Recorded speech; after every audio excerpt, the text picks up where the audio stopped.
Welcome to a fresh set of devotions through the book of Daniel. One of the things that I love about being able to cover these devotions while we're doing a study through the book of Daniel is I can go down rabbit trails of things that I wouldn't be able to talk about during the church service. So we talked over this past weekend about how Daniel had made some private resolutions about things that he wasn't going to allow happen to him in Babylon. I don't know about you, but sometimes when I'm living in this world, I feel like I'm in Babylon.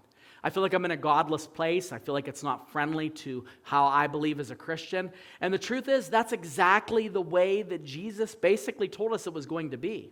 And he said that we're going to face trouble in this world. And he said that we're going to be foreigners in this world. And he said that essentially our kingdom is not of this world. And so there's going to be a lot of that. So one of the ways that we have to kind of navigate this difficult water of existing in this world is we have to have private resolutions. I talked about on the weekend about how resolutions are just a fixed sticking point, something that you set, something that you know that you're doing in your heart. And in the world, sometimes you can't be overt about everything that you believe and what you want to do. However, you can have resolutions. And sometimes those resolutions are private. Those resolutions are things that you have made an agreement about between you and God because you want to honor God with your life. So let's talk this week about how private resolutions bring public results. Now, I'm using the term resolution loosely. It could mean like a resolution of something that you have as a goal. It could mean a resolution of something that you're not going to do because you know that God doesn't want you to do that. It could even be something that you have a vision for, of something you think that God might be moving you in the direction, but you're not quite sure exactly what the Holy Spirit's telling you. With that being the case, I'm going to give you one thing that might kind of sound counterintuitive to some of the goal-setting, resolution-type advice that you may have heard before, and that's simply this. Keep the circle small, but make it plain. Okay? Two different things. Keep the circle small, but make it plain. When it comes to what it is that you know that God is wanting you to do, keep the circle of people that you tell about that thing small. But make sure that it's plain when you're explaining it. Make sure that it's simple and understandable. Now, why do you want to keep it small? Well, there's a couple reasons that we're going to allude to throughout this week. But a lot of times when you know that God has told you to do something, your first reaction, and I was talking to somebody about this week, is you want to tell everybody about that thing. Oh, God told me I got to stop doing this. God told me this. God told me this. This is bad for you. This is that. This is that. This is that. And you become, for lack of a better term and pun marginally intended, an evangelist for whatever it is that you're doing. And what happens is you're still trying to work out how that thing is going to happen, but at the same time, you're kind of telling everyone what it is that you're doing.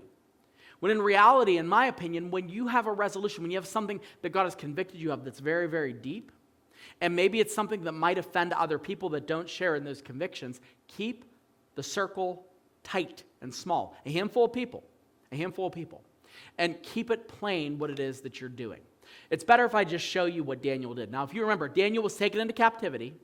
He was, taken against his will. He was put under subjection to Nebuchadnezzar the king and put under his employ, and he was given responsibilities. He was trained in the ways of the Chaldeans and the Babylonian rules and regulations and religions, all of those things. And so Daniel had very little choices. But this is what Daniel did. We see it here in Daniel chapter 1, verse 8. Daniel resolved, there it is, that he wouldn't defile himself with the king's food or with the wine that he drank. Therefore, he asked the chief of the eunuchs to allow him not to defile himself. Now, why is this important? What Daniel didn't do is he didn't go out into the public square and declare, I am not eating the king's meat, and you should not eat the king's meat. The king's meat is evil. It's most likely sacrificed to idols. It's not good for our diet. It's not kosher. Like, he didn't proclaim that everyone should be doing this thing. He went to the person that was in charge of him, and he asked permission to do the thing. And he said, this is, my resolution. Keep that circle tight. But he made it plain. I'm not going to eat the king's food. Just so you know. Veggies and water for me, I'm good. And that was the subject of what we talked about. That's the resolution. Now, why is this important? Well, number one, you have to realize that people around you aren't going to share in your convictions. A lot of them. And that's okay, especially if they don't live with you. Not every Christian you meet, not every person that you encounter is going to be right on your team with every decision you make. And you have to be willing to allow God's approval of what you're doing to be enough for it to matter, enough for you to keep going. But you have to be plain. What does God want me to do? Well, He doesn't want me to eat the king's meat.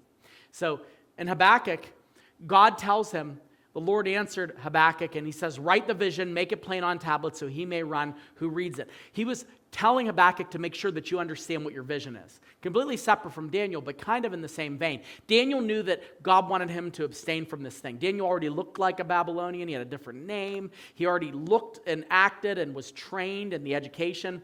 But he said, I could do this one thing. I can resolve to do this one thing. So whatever your one thing is, whatever it is that God has put on your heart for you to do. Maybe it's a plan that He wants you to start. Maybe it's something that He wants you to do in your marriage. Maybe it's something that He wants you to do with regard to your physical health. Whatever that is, I want to encourage you to keep that circle small. Tell one or two people, this is what I'm planning on doing. Just to vocalize, maybe verbal process a little bit. And then make it plain. I am not doing X, Y, and Z. I am planning on doing this. I'm planning on not eating out anymore. I'm planning on knocking off watching the news the first thing I do when I wake up in the morning. I'm planning on not responding on social media when I see people saying crazy things. Whatever your plan is, what God has put on your heart, the private resolutions lead to the public results.